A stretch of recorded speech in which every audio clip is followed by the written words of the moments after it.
پھر بھی دیکھیں بابا، کوئی میری آواز نہیں سن رہا، میری بات کا جواب نہیں دے رہا۔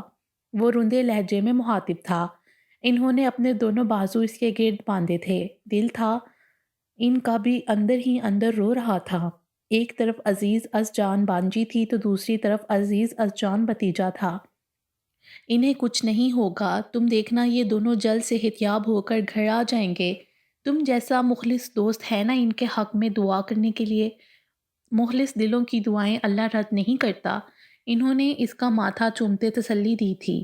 تم یہاں خطیب کے پاس رہو، میں وہاں مریم اور دینیا کی طرف چکر لگا کر آتا ہوں۔ وہ ان کا ہاتھ تھپتھپاتے باہر نکل آئے تھے۔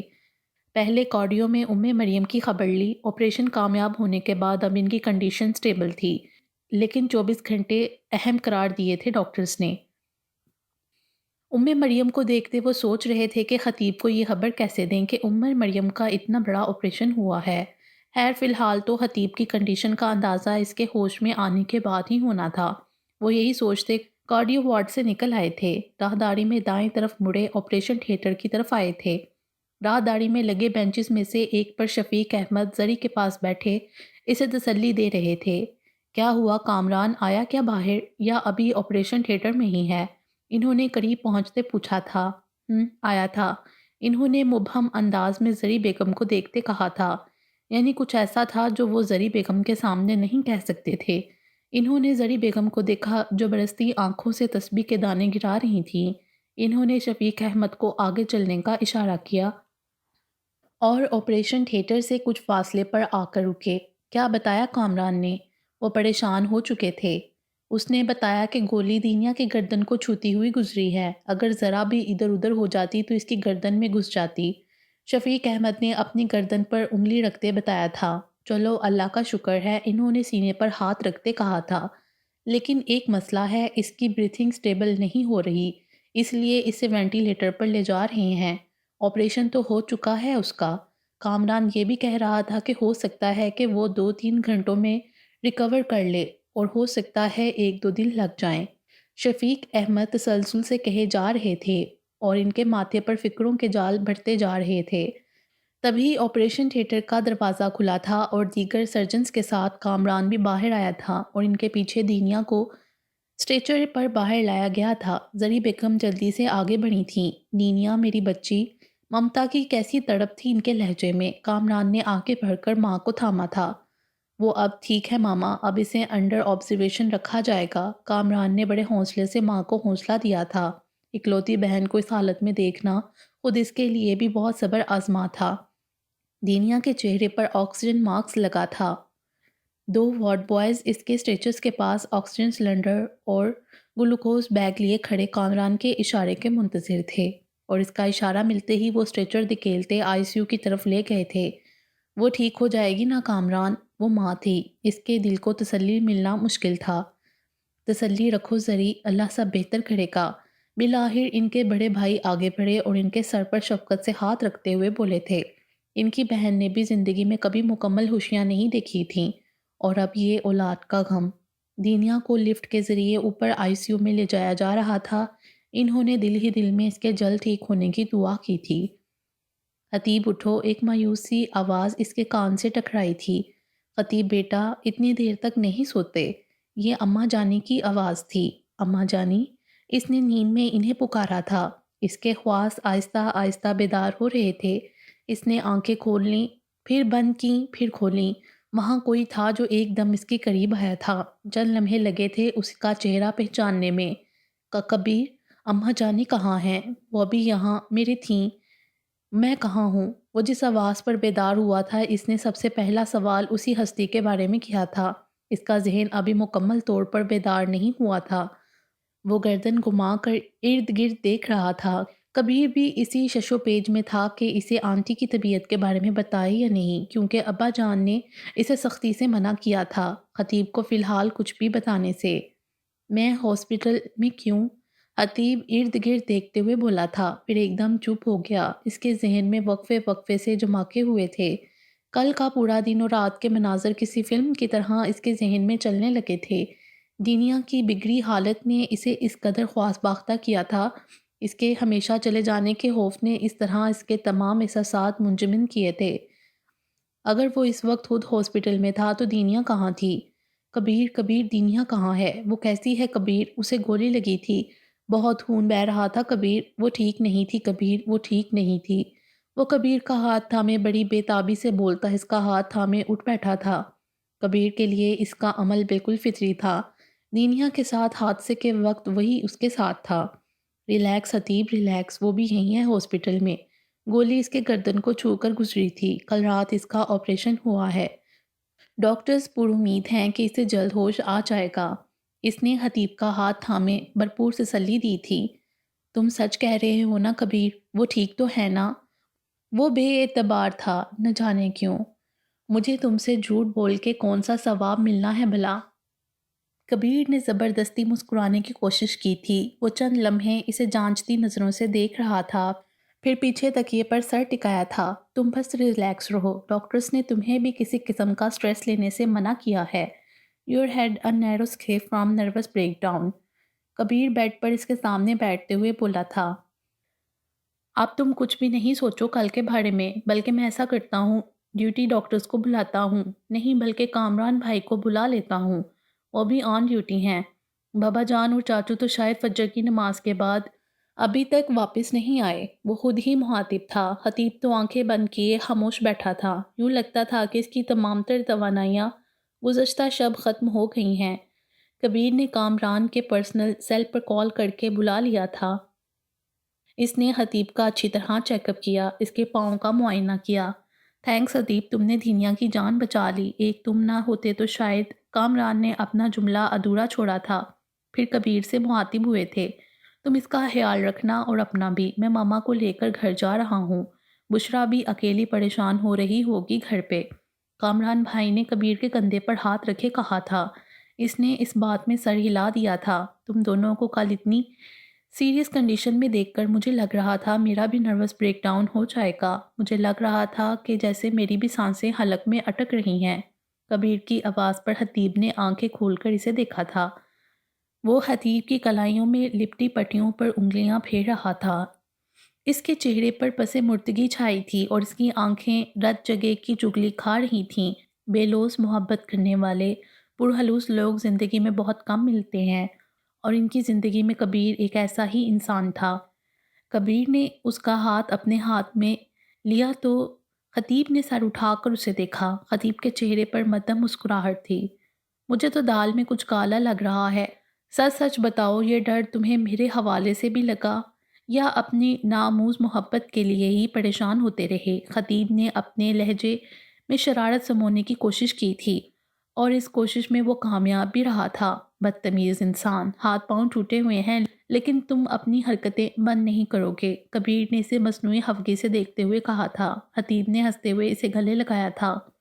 تم جیسے پیارے دوست کے ہوتے ہوئے ہم دونوں کو کیسے کچھ ہو سکتا تھا؟ خطیب کے لہجے میں دوست کے لیے محبت جھلک رہی تھی۔ کبیر بھی اپنے دونوں بازو اس کے گرد باندھتے ہوئے دوستی کا حق ادا کیا تھا، اور کچھ لمحوں بعد وہ دونوں باتوں میں مگن ہو چکے تھے۔ خطیب نے اسے کل کی تمام رودات سنائی تھی، سوائے ان بے ساختگیوں سے جو اس سے سرزد ہو چکی تھیں۔ اللہ پاک ہماری 30 مارخان دوست کو جلدی صحت یابی عطا کرے اور وہ اپنی تمام تر 30 مارخانیوں کے ساتھ ہمارے درمیان واپس آ جائے اور ہماری فرینڈشپ مکمل لگے، ایک بار پھر آمین۔ کبیر نے باقاعدہ ہاتھ اٹھا کر دعا کی تھی۔ خطیب متبسم نگاہوں سے اسے دیکھتا رہا تھا۔ گزشتہ شب کے مقابلے میں کبیر اب خاصا ریلیکس تھا، ورنہ کل تو اس نے خطیب کے روم سے ICU تک کے کتنی بار چکر لگائے تھے کہ ڈاکٹرز، نرسز اور وارڈ بوائز اسے ترہم بڑی نگاہوں سے دیکھنے لگے تھے، اور وہ تب تک ٹک کر ایک جگہ نہیں بیٹھا تھا جب تک کامران نے اسے یہ نیوز نہیں دی تھی کہ دینیا کی بریتھنگ اب سٹیبل ہے اور 1 گھنٹہ تک وینٹیلیٹر سسٹم ہٹا دیا جائے گا۔ کچھ ہی لمحوں بعد ابا جان اور چاچو دروازہ کھول کر اندر داخل ہوئے تھے۔ کبیر انہیں دیکھ کر اپنی جگہ سے اٹھ کھڑا ہوا تھا۔ خطیب، میری جان، تمہیں ہوش آ گیا؟ اللہ کا لاکھ لاکھ شکر ہے، ہم ابھی صدقہ خیرات کر کے آئے ہیں اللہ کی راہ میں۔ وہ اس کے پاس بیڈ پر بیٹھتے اسے سینے سے لگائے بولے تھے۔ ان کے لہجے میں ہمیشہ والی محبت اور تڑپ تھی۔ ان کی بے ساختگی پر خطیب نے سٹپٹا کر کبیر اور شفیق احمد کی طرف دیکھا تھا۔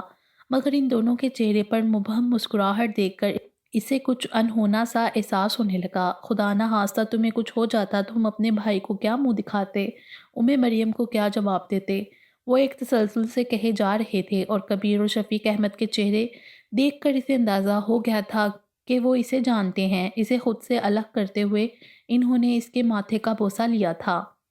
تمہیں نہیں معلوم تم ہمیں کتنے عزیز ہو، ہمارے بھائی کی واحد نشانی ہو تم ہمارے پاس، تمہیں بھی اگر گوا دیں تو ہمارے پاس کچھ نہیں بچے گا۔ وہ اس کے ہاتھوں کو ہونٹوں سے لگائے بولے چلے جا رہے تھے اور خطیب ایک بار پھر شرمندہ ہو گیا تھا۔ ایک عرصہ تک انہوں نے اپنے لہجے سے انہیں تکلیف پہنچائی تھی، مگر انہوں نے کبھی ایک حرف شکایت کی نہیں کہا تھا۔ اس کی ہر بدتمیزی کو نظر انداز کر کے ہمیشہ اس سے محبت سے ملتے تھے اور ہر ملاقات پر یہ محبت دگنی لگتی تھی۔ بس بھی کریں بھائی صاحب، شفیق احمد آگے آئے تھے۔ جوان تمہاری ہمت کو سلام ہے، تم نے کل مردانہ وار مقابلہ کیا۔ وہ خطیب کی پیٹھ تھپکتے اس سے مخاطب تھے۔ تمہارے بابا بھی ایسے تھے، بہادر بے خوف۔ شفیق احمد کی نگاہوں میں ماضی کا عکس تھا۔ لمحہ بھر وہاں خاموشی طاری ہو گئی تھی، تبھی دروازہ کھلا تھا اور ایک نرس اور ڈاکٹر اندر آئے تھے جو رات سے ہی خطیب کو اٹینڈ کر رہے تھے۔ اس کا اچھی طرح سے چیک اپ کرنے کے بعد وہ تایا جان سے مخاطب ہوئے تھے۔ He is mentally fit now, but ابھی یہ 1-2 دن تک نہ چلیں تو بہتر ہوگا کیونکہ ان کے گھٹنے کا زخم ابھی تازہ ہے اور کسی حد تک گہرا بھی ہے، ڈاکٹرز نے اپنے پروفیشنل انداز میں کہا تھا۔ انہوں نے سر ہلانے پر اکتفا کیا تھا۔ ڈاکٹر اس کی میڈیسن تبدیل کر کے اور ڈائٹ چارٹ دیکھ کے چلے گئے تھے۔ نرس نے اسے ایک انجیکشن لگایا تھا کیونکہ کافی دیر بیٹھے رہنے کی وجہ سے اس کی ٹانگ میں درد کی ٹھیسیں اٹھ رہی تھیں۔ انجیکشن لگنے کے کچھ ہی دیر بعد وہ نیند کی آغوش میں چلا گیا تھا۔ دینیا کیسی ہے کامران زری؟ جیسے ہی وہ گھر میں داخل ہوئے، مومنہ بیگم جو لاؤنج میں بیٹھی تھی جلدی سے اٹھ کر ان کے قریب آئی تھیں۔ بشریٰ نے جب سے انہیں رات کے والے حادثے کے بارے میں بتایا تھا، انہیں ایک پل سکون نہیں ہو رہا تھا۔ اس کا بس نہیں چل رہا تھا کہ اڑ کر ہسپتال پہنچ جائے۔ ریلیکس ممانی جان، وہ اب کافی بہتر ہے، انشاءاللہ شام تک اسے روم میں شفٹ کر دیا جائے گا۔ کامران انہیں تھام کر واپس صوفے پر بٹھاتے ہوئے بولا تھے۔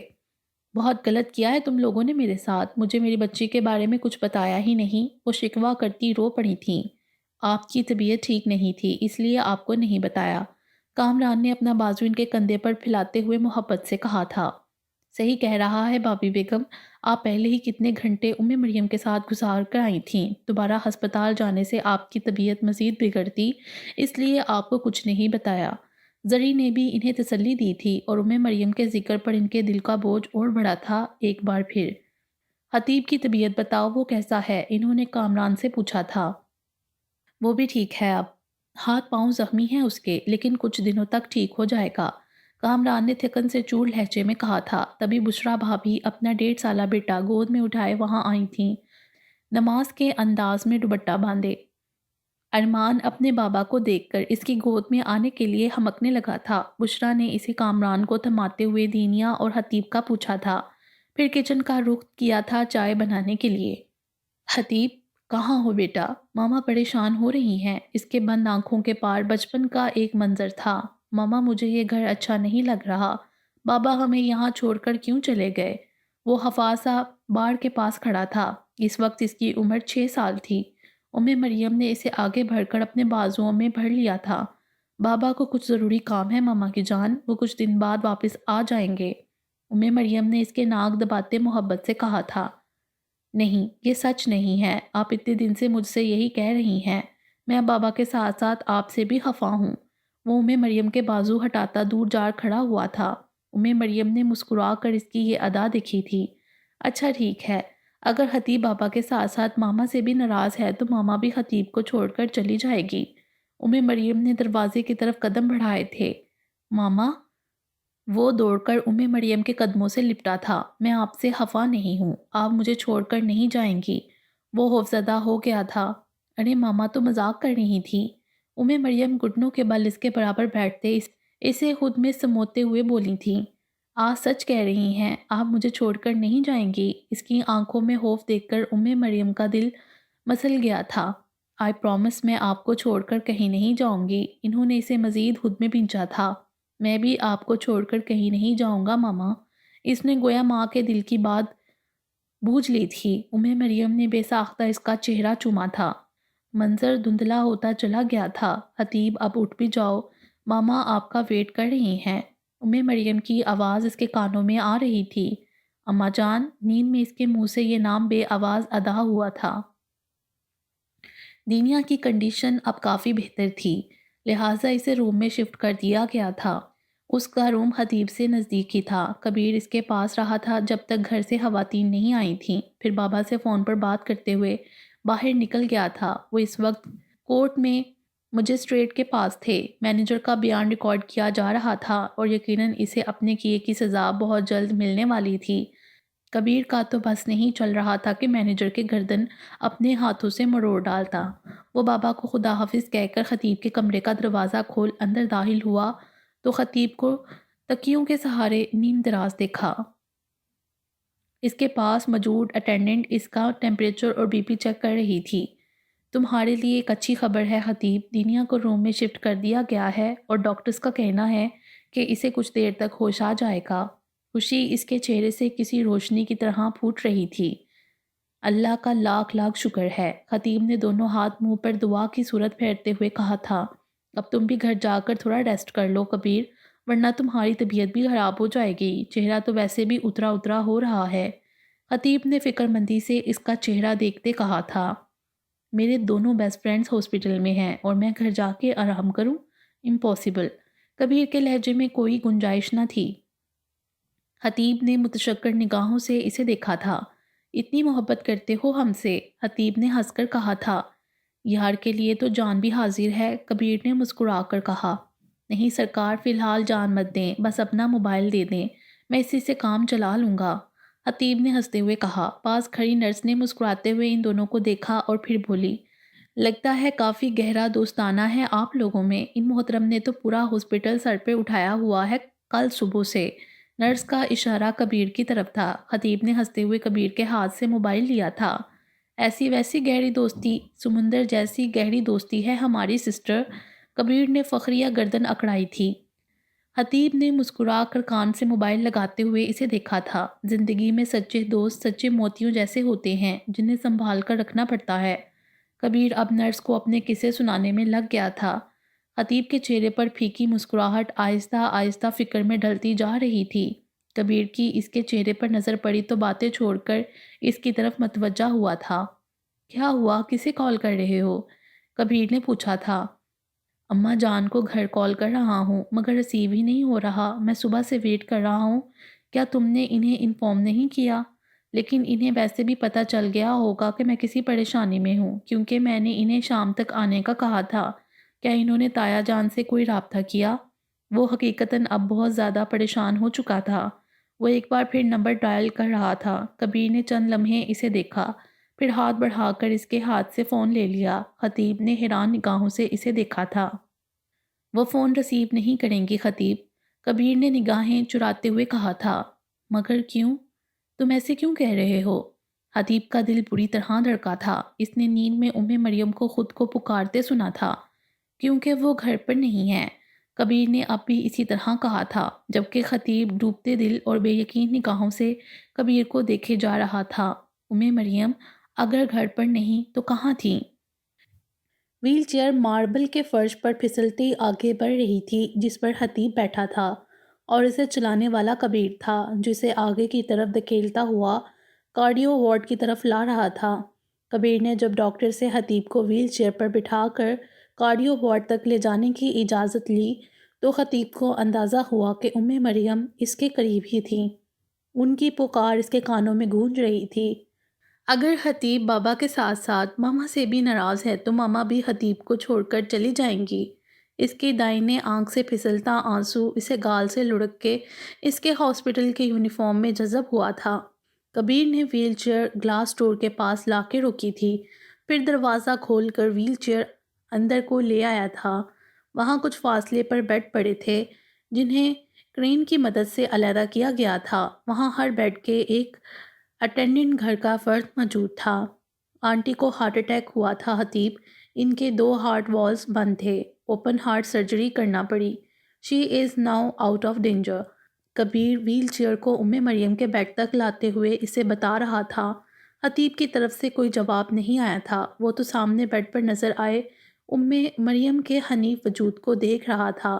کل صبح تک یہ لب دعائیں پڑھ کر اس پر پھونک رہے تھے، یہ آنکھیں اس کی نظر اتار رہی تھیں، اور آج لب خاموش اور آنکھیں نہ جانے کون سا درد اپنے اندر سموئے بند تھیں۔ اماں جانی، حتیب کے لبوں سے بس یہی لفظ ادا ہوئے تھے۔ اس نے ان کا ہاتھ اپنے ہاتھوں میں لیتے ہوئے آنکھوں سے لگایا تھا۔ آنسو ایک تواتر سے اس کی آنکھوں سے بہتے ہوئے مریم کے ہاتھ پر بہتے جا رہے تھے۔ مومنہ بیگم، جو کچھ وقت دینیا کے کمرے میں گزارنے کے بعد یہاں چلی آئی تھیں، نے تسلی آمیز انداز میں اس کے کندھے پر ہاتھ رکھا تھا۔ بس بیٹا، شکر ادا کرو اور دعا کرو مریم کے لیے۔ اب وہ ٹھیک ہے، اس طرح رو کر تم اسے پریشان کرو گے۔ ہمت سے کام لو بیٹا، انہوں نے اس کے سر پر شفقت سے ہاتھ پھیرتے کہا تھا، مگر اس کے دل کو سکون کہاں آ رہا تھا۔ یہ رشتہ اس کے پاس واحد رشتہ تھا جو اس کے آنکھیں کھولنے کے بعد سے اب تک اس کے ساتھ تھا۔ اس رشتے کو کھونے کا تصور بھی اس کے لیے محال تھا۔ دینیا کو ہوش آ گیا تھا، اور ہوش میں آنے کے بعد سب سے پہلا سوال حتیب کے بارے میں تھا۔ وہ بالکل ٹھیک ہے، زری شکرانے کے نفل ادا کر رہی تھیں، بشریٰ بھابی نے اسے بتایا تھا۔ تم کیسا فیل کر رہی ہو؟ کہیں پین تو نہیں ہو رہا؟ بشریٰ نے اسے فکر مندی سے دیکھتے پوچھا تھا۔ تبھی کبیر کے ساتھ ایک ڈاکٹر اندر داخل ہوا تھا۔ بشریٰ بی بی نے کبیر کو کال کی تھی۔ دینیا کا چیک اپ کر کے اور میڈیسن شیڈول بتا کر ڈاکٹر چلا گیا تھا۔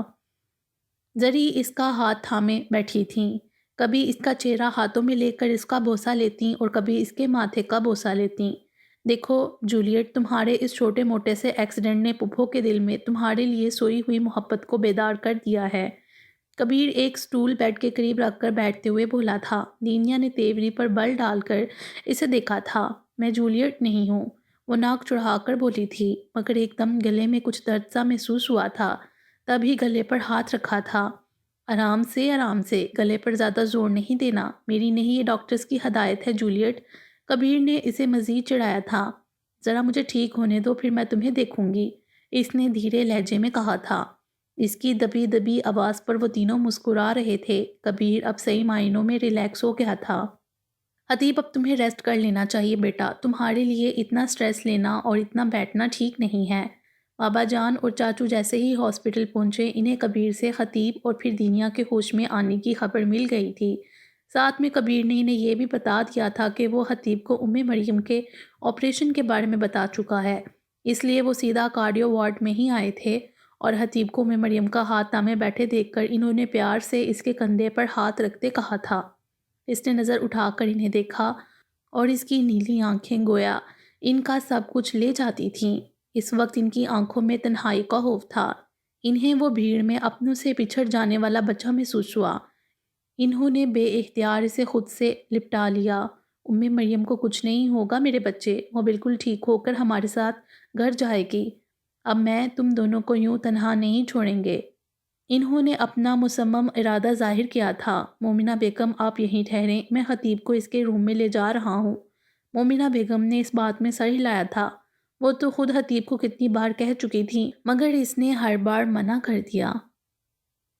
میں اماں جان کے پاس رہنے کے لیے تمہیں خود بھی تو ٹھیک ہونا ضروری ہے۔ اگر تم خود اس حالت میں اماں جان کے ساتھ آؤ گے تو اس کی طبیعت کی خرابی کا خدشہ ہے۔ کیا تم ایسا چاہو گے؟ نہیں نا، تو بس میرے ساتھ چلو، ریسٹ کرو، میں تمہیں واپس لے آؤں گا۔ انہوں نے اسے بہلایا تھا اور وہ بہل بھی گیا تھا۔ اس نے جاتے جاتے مریم کا بازو تھامتے لبوں سے لگایا تھا۔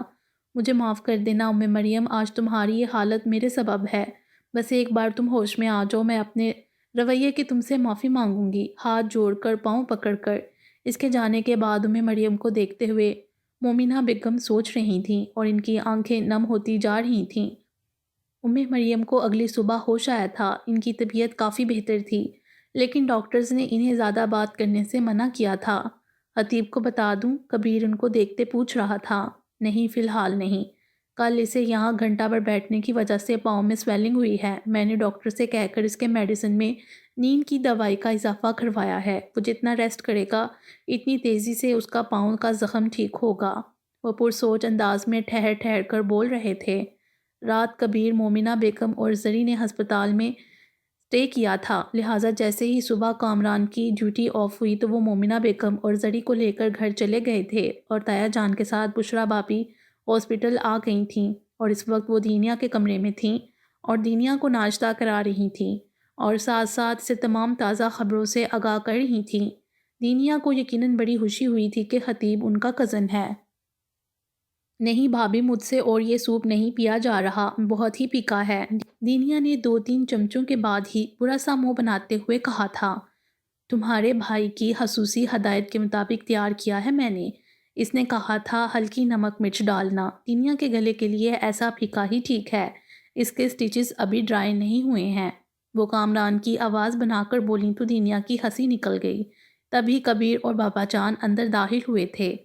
ماشاءاللہ، اللہ میرے بچوں کو ایسے ہی خوش اور آباد رکھے، انہوں نے آگے بڑھ کر دینیا کے سر پر ہاتھ پھیرتے محبت سے کہا تھا۔ میں اب ٹھیک ہوں بڑے ماموں، آنٹی کیسی ہیں؟ اس نے مریم کے بارے میں دریافت کیا تھا۔ مریم کی طبیعت اللہ کا شکر ہے اب بالکل ٹھیک ہے، لیکن ابھی کچھ دن اسے کارڈیو میں ہی رکھا جائے گا، پھر روم میں شفٹ کر دیا جائے گا۔ وہ دیوار کے ساتھ لگے صوفے پر جا بیٹھے تھے۔ دینیا چلو فٹافٹ یہ سوپ فنش کرو۔ بشرا بھابی نے ایک بار پھر سپون اس کے منہ کی طرف بڑھایا تھا۔ نہیں بھابی، بہت ہی پھیکا ہے، مجھ سے نہیں پیا جا رہا، اس نے پھر سے برا منہ بنایا تھا۔ اچھا ذرا مجھے بھی چکھائیں بھابی، یہ سوپ اتنا بھی برا نہیں جتنا برا منہ یہ بنا رہی ہے۔ کبیر نے منہ کھول کر بشرا کا رخ اپنی طرف کر لیا تھا۔ بڑی بہادری سے، وہ الگ بات کہ اسے حلق سے اتارنا مشکل ہو گیا تھا، مگر اس نے مسکرا کر دینیا کو دیکھا۔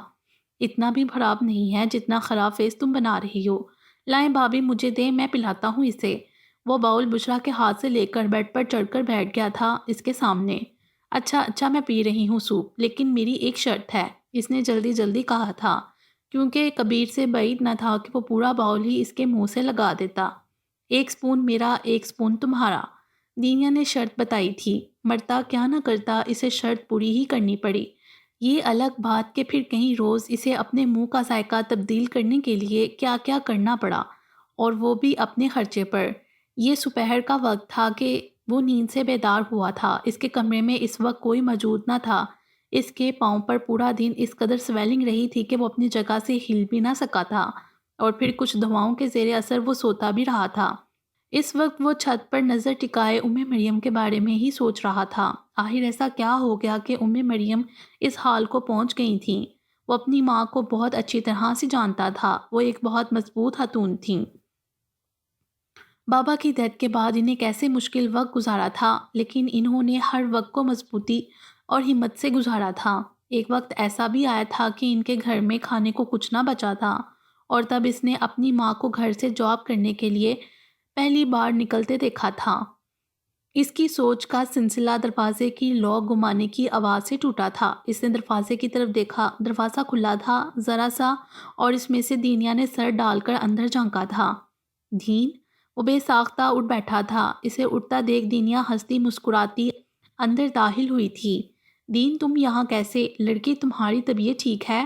ذرا 2-4 دن بیماروں کی طرح ایکٹ کر لو، ابھی تازہ تمہیں ایک گولی چھو کے گزری ہے۔ خطیب نے اسے دیکھ کر ہنستے ہوئے کہا تھا، میں بالکل ٹھیک ہوں، بس وہ کسی وقت سٹیچز میں کھچاؤ سا ہوتا ہے، باقی تو سب خیر ہے۔ تم سناؤ تمہاری طبیعت کیسی ہے؟ پاؤں کیسا ہے اب؟ دینیا ایک سٹول پر بیٹھتے ہوئے بولی تھی، میری طبیعت تو ٹھیک ہے، لیکن تمہیں ایسے اپنے روم سے نہیں نکلنا چاہیے، اور بولنا تو بالکل نہیں چاہیے، یہ تمہاری صحت کے لیے ٹھیک نہیں ہے۔ خطیب نے اس کے گلے اور ہاتھ پر تازہ کی گئی بینڈیج کو دیکھ کر کہا تھا، تمہیں پتا تو ہے یہ دونوں کام کرنا میرے لیے ناممکن ہے، میں ایک جگہ ٹک کے نہیں بیٹھ سکتی اتنا لمبا ٹائم۔ اس نے ایک شان بے نیازی سے کہتے ہوئے دائیں ہاتھ کی ہتھیلی اپنی ٹھوڑی کے نیچے ٹکائے اپنا روح روشن خطیب کی طرف کر کے کہا تھا، اچھا جی، ذرا یہ لمبا ٹائم وضاحت کرنا ذرا اس فکرے کی۔ ابھی کل ہی کی تو بات ہے محترمہ کہ آپ وینٹیلیشن پر تھیں، اور آج ایسے دندناتی پھر رہی ہو۔ خطیب نے اسے ہاتھ ٹھوڑی سے ہٹاتے صوفے پر بیٹھنے کا اشارہ کرتے کہا تھا، کیا ہے بور مت کرو، ایک تو میں اس کمبخت سفیر کی مہربانی کی وجہ سے ہاسپٹل میں ہوں، پھر اوپر سے ہر کوئی مجھے یہ احساس دلا رہا ہے کہ میں بیمار ہوں۔ مریض کو یہ فیل کرواتے ہیں کہ وہ بیمار ہے یا یہ کہ اب وہ بہتر ہے۔ وہ منہ پھلائے بولی تھی، میں نے ہار مان لی دینیا شاہ، آپ سے تو کوئی لڑائی بھی نہیں جیت سکتا، تو پھر باتوں میں کیسے جیت سکتا ہے؟ حتیب نے ہاتھ جوڑ لیے تھے۔ اس کے اس انداز پر دینیا نے 32 دانتوں کی نمائش ضروری سمجھی۔ بالکل زہر لگتی ہو ایسے ہنستے ہوئے۔ حتیب نے 1000 بار کا جملہ کہا تھا۔ اچھا زہر لگتی ہوں میں تمہیں؟ دینیا کے لہجے میں کچھ تو تھا جو حتیب کو چونکا گیا تھا۔ اس نے دھیان سے اس کے چہرے پر پھیلے تاثرات کو دیکھا تھا اور لمحے کے 1000ویں حصے میں جان گیا تھا کہ کل رات جس جذباتیت کا اس نے مظاہرہ کیا تھا اس سے دینیا کی سماعتیں محفوظ نہ رہی تھیں۔ اچھا چلو چھوڑو، تم نے ہمیں پہلے کبھی کیوں نہیں بتایا کہ تم ہمارے کزن ہو؟ وہ بویں اچکا کر پوچھ رہی تھی۔ اس سے پہلے کہ خطیب کچھ بولتا، کبیر دروازہ کھول کر اندر داخل ہوا تھا۔ اس کے ساتھ زری بھی تھیں۔ دیکھا میں نے کیا کہا تھا پھپھو، کہ اس مریضہ کو غائب کرانے میں ہسپتال انتظامیہ کا کوئی ہاتھ ہے ہی نہیں، بلکہ یہ تو مفرور مریضہ ہے، کبیر نے اندر داخل ہوتے دبنگ انداز میں کہا تھا۔ حتیب اور دینیا نے چونک کر انہیں دیکھا تھا۔ دینیا حد کر دی، ہم سب یہاں پریشان ہو رہے ہیں کہ دینیا کہاں گئی۔ میری ذرا آنکھ کیا گئی، تم کمرے سے ہی باہر نکل آئی۔ ابھی ڈاکٹر راؤنڈ پر آتے تو کیا کہتے؟ وہ تو شکر ہے کبیر آ گیا، ورنہ میں تو چلی تھی ہسپتال انتظامیہ کے پاس۔ ذری قریب باتیں بولی تھیں۔ دینیا منہ بناتی ہوئی اٹھ کھڑی ہوئی تھی۔ آپ سو گئی تھیں، میں بور ہو رہی تھی۔ حتیب کا روم پاس ہی تھا، سوچا اس کی خیریت ہی پوچھ لوں۔ اس نے خاصی بے چارگی سے کہا تھا۔ حد کر دیتی ہو تم بھی، خود تو بے آرام ہوئی اور ساتھ میں اس بیچارے کے آرام میں بھی خلل ڈالا۔ طبیعت ٹھیک ہے بیٹا؟ ذری پہلے دینیا سے پھر حتیب سے مخاطب ہوئی تھیں۔ جی اللہ کا شکر ہے، حتیب نے مختصر جواب دیا۔ بیٹا دینیا نے تمہیں پریشان تو نہیں کیا نا؟ اس نے شفقت سے اس کے سر پر ہاتھ پھیرتے پوچھا تھا۔ دینیا اور کبیر میرے بچپن کے 2 دوست ہیں، ان کی کوئی بھی بات کبھی مجھے پریشان نہیں کرتی، اس نے مسکراتے ہوئے جواب دیا۔ وہ چند لمحے اسے دیکھتی رہیں۔ آج وہ پہلی بار اسے دینیا کے لیے دیکھتی رہی تھیں۔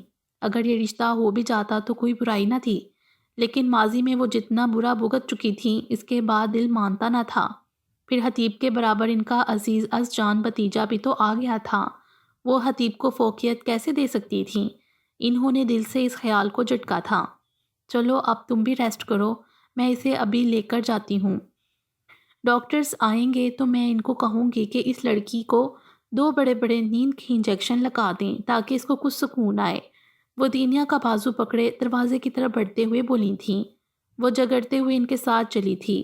میں سوچ رہا ہوں نیکسٹ ویک سے پیپر شروع ہو رہے ہیں، تم ٹیکسٹ بک لایا کرو تاکہ ہم یہاں کچھ پڑھ لیں۔ حتیب نے کبیر سے کہا تھا۔